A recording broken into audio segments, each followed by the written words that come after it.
Hi, அனைவருக்கும் ஆடிப்பெருக்கு நல்வாழ்த்துக்கள். இன்றைக்கி எனக்கு டே எப்பவும் போல் 4 மணிக்கே ஸ்டார்ட் ஆகிடுச்சு. எங்கள் வீட்டில் அவங்க நைட்டு வந்து கண்டினியூ பண்ணிவிட்டு காலையில் தான் வந்தாங்க. சரி, இன்றைக்கி ஆடிப்பெருக்கு வீட்டில் என்விலாம் எதுவும் சமைக்க மாட்டோம் இல்லைங்களா, அதனால் அவங்க நைட்டே சொல்லிட்டாங்க ஃபோனில், நாளைக்கு காலையில் எங்கேயாவது நம்ம கோவிலுக்கு போயிட்டு ஈவினிங் தாம்மா வரணும், அந்த மாதிரி பிளான் பண்ணிக்கோ அப்படின்னு சொன்னாங்க. சரி, ஓகேன்னு சொல்லிவிட்டு, நமக்கு எப்போவுமே கொஞ்சம் பக்கம் அப்படின்னு பார்த்தீங்கன்னா குன்றத்தூரில் இருக்கக்கூடிய முருகர் தாங்க. சரி, அங்கே போகலாம் அப்படின்னு நினச்சோம் ஃபஸ்ட்டு. அதுக்கப்புறம் அதுக்கும் கொஞ்சம் அதுக்கு அதிகமாக இருக்கிற மாதிரி பார்த்திங்கன்னா, நமக்கு அங்கேருந்தே கொஞ்சம் பக்கத்துலேயே திருநீர்மலைக்கு போகலாம் அப்படின்னு சொன்னாங்க. என்னுடைய கணவர் வந்து அது வந்து ரொம்ப சின்ன வயசில் போனதாக எனக்கு சொல்லியிருக்காங்க. நான்லாம் வந்து அவ்வளோவா கோவிலுக்கெல்லாம் போனது கிடையாதுங்க. நம்ம வீட்டிலலாம் அந்தளவுக்கு கோவிலெலாம் கூட்டிகிட்டு போனது கிடையாது.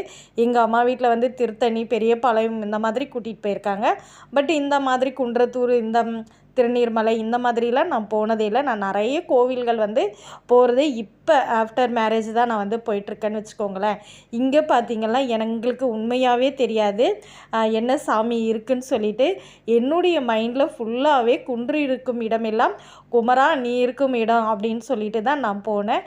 பட் அப்படி இல்லைங்க. இங்கே நாங்கள் போயிட்டு தடுக்கி விழுந்தால் எங்களை தூக்கி விடுறது என் பெருமாள் தான் அப்படின்ற மாதிரி என்னுடைய கணவர் வந்து அடிக்கடி சொல்வார்.